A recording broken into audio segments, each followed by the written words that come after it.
¿qué tal? ¿Cómo le va? Soy José Luis Amarripa, bienvenido a su programa Pensamiento Analítico, el programa en el que analizamos los temas de la vida cotidiana con un punto de vista psicoanalítico, intentando ver un poco más allá, cuáles son nuestras razones inconscientes, nuestros deseos y la psicodinámica de estas cosas que nos pasan a todos.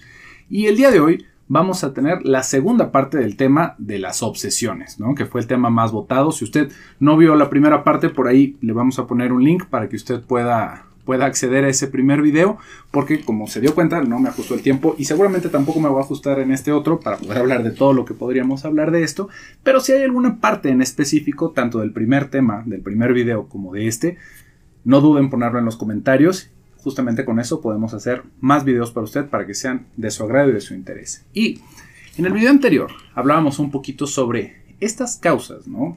¿Cuál es la diferencia? ¿De dónde viene esto? Si es una cuestión psicológica, si es una cuestión fisiológica, y ahí ya fuimos cubriendo cierto terreno. Y al finalizar el video estábamos hablando sobre algunas cosas que ya se van volviendo un ritual, ¿no? Y que justamente eso es como lo más llamativo de este tipo de personalidad, de la neurosis obsesiva o del trastorno obsesivo.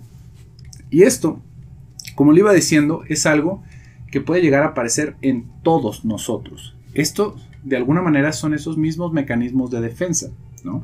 En el cual nosotros estamos intentando poner un orden o tener un control de un conflicto interno con lo externo. Y eso es justamente lo que lo vuelve imposible, y eso es lo que lo vuelve una enfermedad mental como tal. Porque no vamos a poder darle un orden, no vamos a poder darle una paz a esos pensamientos intentando acomodar lo que está afuera. Y esto es algo que resulta muy llamativo. ¿Por qué? Porque si nosotros vamos haciendo uso de este tipo de mecanismos de defensa, si nosotros vamos teniendo este tipo de conductas sintomáticas, nos vamos a dar cuenta de que, muy al contrario de otro tipo de padecimientos, vamos a empezar a caer súper bien en la sociedad. ¿Por qué? Porque este tipo de comportamientos, este tipo de estructuración, va llevando a la persona a ser de alguna manera rígida con lo que él va entendiendo que le va dando un orden a su vida. ¿Qué quiere decir esto? Que vamos a ser personas posiblemente muy puntuales, ¿no? Exageradamente trabajadoras, ¿no? Estas personas que todo el día se la pasan en la oficina o que todo el día se la pasan en su labor, vamos a poder ver ciertos rasgos obsesivos en ese tipo de personas.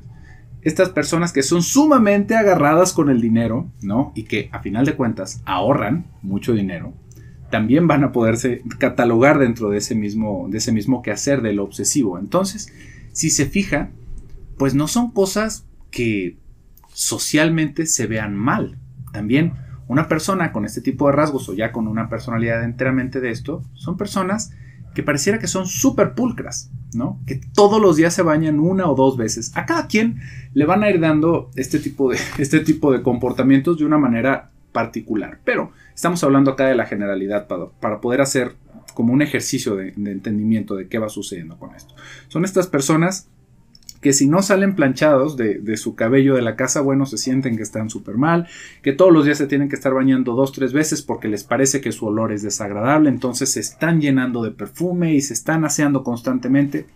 Y ahí, otra vez lo que estamos viendo es como eso, que dentro de nosotros acaba siendo un reproche, acaba siendo algo reprobable, algo dentro de nuestros deseos, dentro de nuestras fantasías y de nuestros pensamientos, se acaba considerando como algo sucio.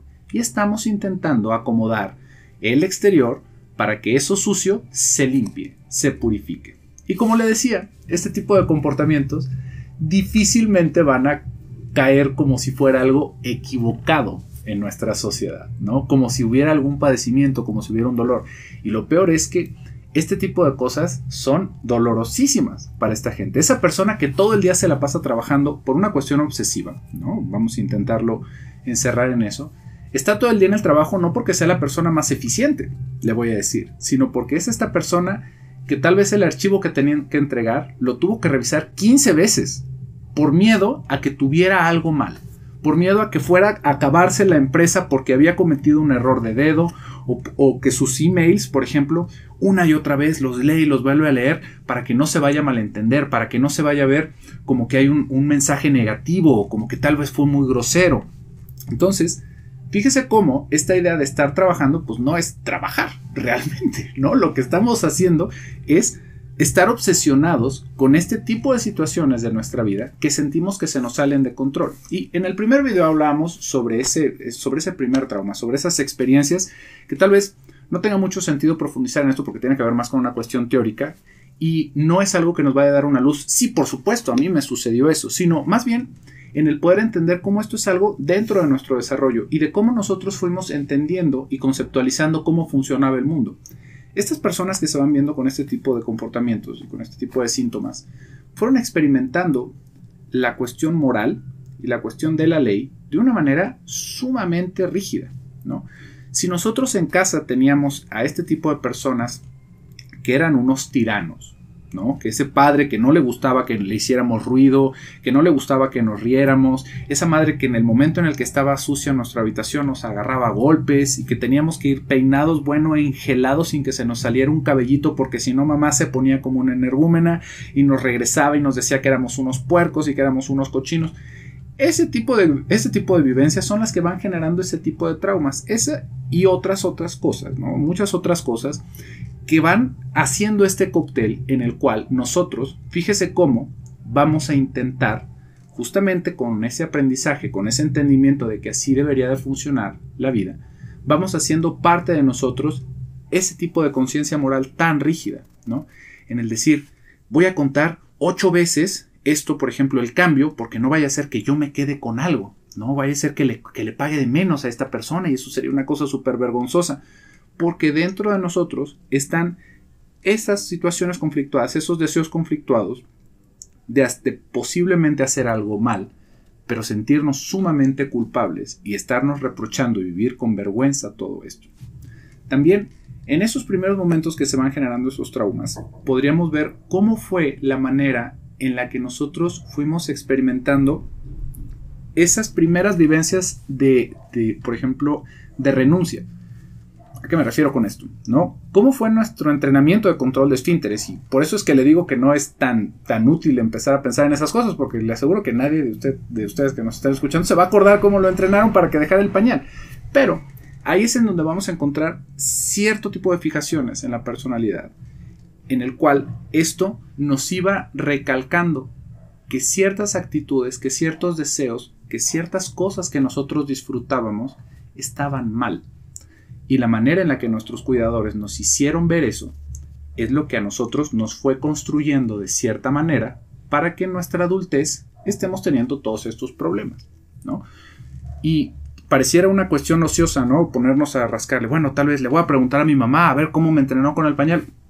Le desaconsejo que haga eso porque seguramente su mamá le va a decir que usted no tuvo ningún problema, que fue la cuestión más fácil, que todo estuvo muy bien y sin embargo estamos de adultos y nos estamos dando cuenta de que tenemos todos este tipo de comportamientos. Y esto es algo muy curioso y que podríamos hablar no nada más en este tema de las obsesiones, sino en todo lo que vamos a ver en los diferentes temas que le voy a poder ofrecer en estos videos.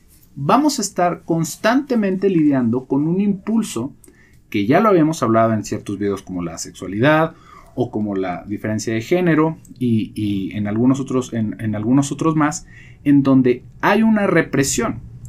¿Qué quiere decir esta cuestión de la represión? Que por ahí muchos de ustedes me pidieron que siguiera hablando de eso. Le voy a ser sincero, me dieron muchas ganas de continuar, pero habían muchos otros temas que estaban pendientes, así que le prometo que dentro de poco podemos hablar de eso más. Pero vamos haciendo aquí como ese parteaguas. ¿Qué es eso de la represión? Todo lo que nosotros vamos entendiendo como negativo dentro de mi quehacer, dentro de mi pensamiento, hay un mecanismo de defensa que, como le dije en su momento, es estructurante para todos nosotros. Todos manifestamos este tipo de situaciones. Es algo necesario para hacernos sujetos, para entrar en la sociedad. Es algo necesario, inesquivable de la educación y es poder reprimir nuestros impulsos, poder censurar cierto tipo de pensamientos y de comportamientos. El problema con esto es que va funcionando para ambos lados. Fíjese cómo cada que vamos hablando de estas cosas que tendrían que ver tal vez con un trauma, nosotros vamos a decir, no, pero si a mí no me pasó nada de eso, ¿no? Y eso es algo que vemos en el consultorio las más de las veces, ¿no? ¿No? ¿Cómo fue su infancia? ¿No? Platícame un poquito más de su infancia. Es una pregunta muy común en las entrevistas, ¿no? No, pues todo muy bien, doctor. No tengo ningún recuerdo malo. Todo muy bien. Todo súper bien, ¿no? Yo con sus hermanos, ¿cómo se le llevaba? ¿No? Súper bien. Con su papá, con su mamá, ¿no hubo algún problema? No, súper bien. Y uno dice, Eso no es posible, ¿no? No porque la persona nos esté mintiendo, sino porque hay una situación de represión en ese tipo de pensamientos en donde todo lo negativo acaba quedando fuera. Y digo, esto es algo que ya dentro del consultorio se trata, ¿no? Nada más es, justamente estamos como tanteando las aguas, por dónde vamos, porque llegan estas personas que pareciera que tuvieron la infancia más hermosa de todo el mundo, ¿no? No hubo ningún problema, bueno, todo era maravilloso, pero ahorita no pueden encontrar un trabajo en ningún lado, con todas las personas que están a su alrededor están peleados, ¿no? Tienen unos problemonones y uno dice, no es consecuente. ¿Qué es lo que está sucediendo? Bueno, pues lo que está sucediendo es esta parte de la represión.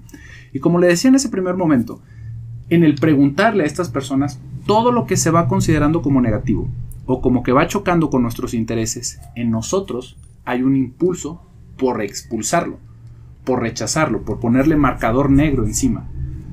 Y esto es algo que en un cierto momento, como le digo, nos ayuda a estructurarnos, no en esa forma, pero que ya se va volviendo algo en contra de nosotros, porque va dejando desarticulado el afecto. Vamos a pensar un poquito, porque esto está un poquito más complicado, como para poderlo hablar así tan resumido. Digamos que cuando nosotros vamos teniendo un problema, por un lado está la ansiedad de lo que estamos haciendo, y una manera de lidiar con esto es simplemente cortar ese afecto, que las cosas no nos generen ningún significado. Y esto es lo que vamos viendo muchas veces con la cuestión obsesiva, con esos rituales, ¿no? Porque todas estas cosas pareciera que no tienen una conexión conmigo mismo. Y ahí es en donde está la represión actuando, donde es más bien una cuestión de anulación, en donde uno pareciera que hace todas esas cosas inconexas. Si usted escuchó en el video anterior todo esto de cerrarle a las llaves del gas y de estar constantemente pensando que le cerré las llaves del gas, habíamos hablado en ese momento de que se van cerrando porque hay un impulso agresivo que estamos intentando controlar, y lo estamos intentando controlar de una manera que nos genera más problemas, ¿no? Pero si usted ahorita es la primera vez que lo escucha y dice, no, yo no cierro las llaves del gas por eso, ¿no? Yo las cierro porque es algo muy peligroso, ¿no? Yo no tengo ningún tipo de pensamientos destructivos con nadie, yo soy pura felicidad. Esa es la represión. Porque si de algo podemos estar seguros es de que todos vamos teniendo esa dualidad. Todo lo que tiene que ver con un vínculo está relacionado con el amor y el odio que le tenemos a las personas. Y no quiere decir que es ese odio en el cual nosotros somos un ser extremadamente malvado, sino que fíjese cómo se van haciendo estas relaciones. Cuando nosotros queremos a alguien, piense en una persona querida. Por un lado está ese deseo de estar vinculado con esa persona, pero la realidad se acaba interponiendo, en el cual no podemos estar todo el tiempo, tal vez en que esa persona tiene ideas distintas a las mías, y en ese momento a mí me cae muy mal, ¿no? Me da coraje. En el momento en el que mi novio llega tarde, bueno, lo detesto, ¿no? Me dan ganas como de hacerle daño. Pues es eso mismo, ¿no? No porque lo estemos haciendo, sino porque todos nuestros afectos acaban enlazándose en ese amor y odio. El problema con lo obsesivo es que ese tipo de pensamientos destructivos se están intentando solucionar con esos rituales, ¿no? Ahí es en donde vamos poniendo ya bien el piso. Entonces, todas estas cosas, todos esos rituales, acaban cortados de su afecto, en donde yo, en lugar de estar pensando o de lidiar con ese tipo de pensamientos de destrucción hacia mi familia, hacia mis hijos, hacia mi pareja, yo lo que estoy lidiando es con algo muy real que tiene que ver con una explosión, ¿no? Una explosión que yo podría causar sin querer totalmente, ¿no? Ahí está otra vez la negación, porque la cuestión es que lo hice sin querer, pero estamos acusados, estamos nosotros persiguiéndonos a nosotros mismos con que a ver si sí la cerré, no vaya a ser que este día sea el día en el que se me salió de control eso y dejé una llave medio abierta y nos muramos todos. Ese va siendo el conflicto, ¿no? Y si se fija, es una cuestión bastante complicada y que no tiene que ver, como le decía, con esto de que, ay, es que a mí me gusta que todos los platos estén muy limpios, sino que ya es algo que se apodera de nuestra vida. Y como le decía, ese tipo de comportamientos nos van haciendo a veces personas muy funcionales y que todavía nos va reforzando más la idea de que no hay ningún problema con esto, ¿no? Una persona que es sumamente perfeccionista, ¿no? Que se acaba diciendo esto, nadie le va a decir que está mal. Esta persona que le está corrigiendo el trabajo a todos los demás, nadie le va a decir que está mal, ¿no? Tal vez va a caer un poco gordito y no va a ser amigo de los demás, pero va a ser el empleado del mes una y otra vez, ¿no? El mes que viene y el mes que viene y el mes que viene. Y sin embargo, esta es una manera que la persona no está disfrutando de poder interactuar con los demás, porque ¿quién quiere hacer el trabajo de todos sus compañeros nada más por perfeccionista? El asunto ahí es cómo, fíjese, se acaba lidiando con ese tipo de pensamientos destructivos o con muchos otros deseos que nosotros vamos entendiendo como incorrectos, compensando todo esto, haciendo todo ese tipo de comportamientos ya por encima de esto. Y esto también habíamos mencionado cómo tiene que ver con cómo se va conceptualizando la ley. Esto también va a ser otro factor que a estas personas les va diciendo que nada de ellos está mal. ¿Por qué? Porque yo me muevo de acuerdo con la ley, ¿no? Yo estoy haciendo todo lo adecuado. Fíjese ahorita en estos tiempos de pandemia que muchas personas se acaban descubriendo con rasgos obsesivos y que se van exacerbando por la cuestión de la pandemia. Porque si en algún momento yo tenía este tipo de pensamientos en donde sentía que estaba mal, todo esto que estaba deseando, todos esos impulsos sexuales tal vez, y la manera que tenía era limpiar obsesivamente todas mis cosas, de repente llegó la pandemia y adivine qué, ya es un requisito limpiar todas estas cosas. Entonces, bueno, estamos lavando los billetes y planchándolos, estamos limpiándonos las botas y las agujetas todos los días, y a mi marido y a mis hijos y a mi esposa les estoy exigiendo que se bañen en alcohol todo el tiempo, y ya se vuelve un ritual que me quita todo el día en estarme limpiando, pero que está totalmente justificado porque esto es una cuestión muy peligrosa. Pero si se fija, ya no es lo normal, ¿no? O lo saludable, no es lavarnos las manos una vez, sino es sumergirnos en alcohol hasta que se nos empiecen a destruir las células de nuestra piel y se nos empiece a resecar y ya nos empieza a salir sangre y ya estamos fastidiando todo el tiempo, porque algo que habíamos hablado en un primer momento también es que esta parte de la obsesión tiene que ver con el control que queremos ejercer sobre ciertos objetos. Por un lado, son nuestros impulsos destructivos y ciertos pensamientos que nosotros vamos considerando como inaceptables. Pero esto también se acaba volviendo una manera de controlar mi entorno, que a final de cuentas es uno de los deseos que están de por medio. Pero se acaba justificando con esta realidad, entre comillas. ¿Por qué? Porque entonces, ahora con esto de la pandemia, digamos, si tenemos este tipo de comportamientos, si está más bien esta estructura obsesiva, se nos acaba de resolver todas nuestras ansiedades de que nuestros familiares salgan a cualquier lado, porque ahora tenemos toda la justificación de que ellos deben de estar todo el día guardados en la casa. Y ahí, si se fija, pues sí es una realidad, ¿no? Pues no deberíamos de estar saliendo, no deberíamos de estar haciendo estas cosas, pero ya se vuelve un exceso, ¿no? Ah, no, es que tienes que ir un día a la oficina, no, ni ese día vas a ir, ¿no? O tengo que ir yo al súper, no, ni ese día voy a salir, nos vamos a quedar aquí.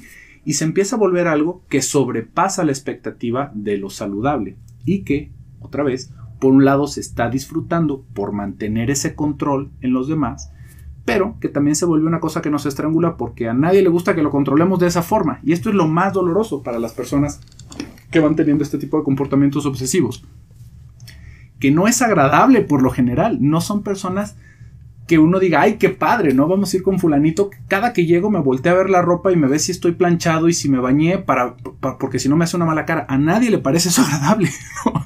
Nos empezamos a distanciar de los demás.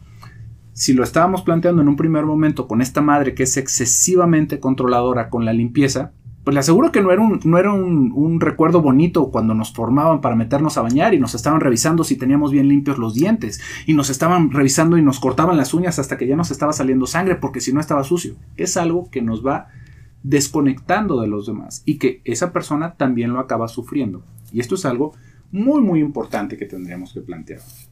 Que todo esto, hay personas que cada video que publicamos como que lo van tomando como una tarea personal de decir, yo tengo eso, pero para mí no es un problema. Y qué bueno que para ustedes no es un problema. El asunto ahí es cómo también podríamos estar cayendo en una situación de represión en eso, porque estamos intentando justificar todo lo que hacemos. Si algo pueden dejar estos videos, ojalá y sea ese momento de reflexión de decir, bueno, igual y no, igual y sí hay algo más detrás de todo esto. Que como le digo, queda bastante complicado porque todo el quehacer va en dejar de pensar en esos afectos, en que todo esto quede totalmente desconectado y que a final de cuentas me da un cierto funcionamiento. Fíjese cómo esto también nos puede decir, pues es que yo por eso, ¿no? Por trasladarlo a otro problema, es que yo por eso no tengo pareja, ¿no? Porque la verdad es que nadie cumple mis exigencias, ¿no? O sea, yo lo que quiero es tener mi casa yo como quiero, que nadie me diga a qué hora tengo que llegar. Y ahí ya estamos viendo ese tipo de comportamientos en los cuales, gracias a ese tipo de obsesiones y de ese comportamiento compulsivo, nos vamos alejando de los demás. Pero para esa persona que se lo está justificando de esa forma, no es un problema. Pero lo que sí es un problema es que todas las noches llora al dormir, ¿no? O que se siente que se va a morir en cualquier momento, ¿no? O que está temiendo que en cualquier momento el mundo colapse y esta persona no va a tener a nadie a su alrededor. Ahí es en donde ya se volvió un problema. Es poder entender que este tipo de situaciones podemos analizarlas y se puede vivir de una mejor manera. No es algo en el calificar si está bien o está mal la experiencia de cada persona. Hay personas que podrían llegar a tener este tipo, ahora sí, de rasgos obsesivos que le resultan bastante útiles, ¿no? Que uno podría decir, pues sí, claro, también hubo ese momento traumático, pero no fue tan marcado y, ¿sabe? A mí lo que me dejó fue que soy extremadamente ordenado con mi trabajo. Y sí, tal vez hay días que trabajo de más, pero no lo sufro. Súper bien. Pero no quiere decir que entonces no hubo nada detrás de eso. Todo esto es un ejercicio de reflexión para ayudarnos a entender que ese tipo de problemas y ese tipo de configuraciones mentales no es algo que aparece nada más, sino que tiene que ver con todo nuestro trasfondo y que si nos está generando un malestar, hay posibilidad de vivir mejor. Muy bien, pero bueno, un tema extensísimo, seguramente voy a tener que hablar de esto en otro momento y me encanta realmente poder compartir con ustedes este tipo de cosas. Si algo le quedó como pregunta, déjemelo muy específico por ahí y vamos a seguir construyendo estos videos que, como le digo, a final de cuentas son para usted. Yo por el día de hoy me despido, soy José Luis Amarripa, hasta pronto.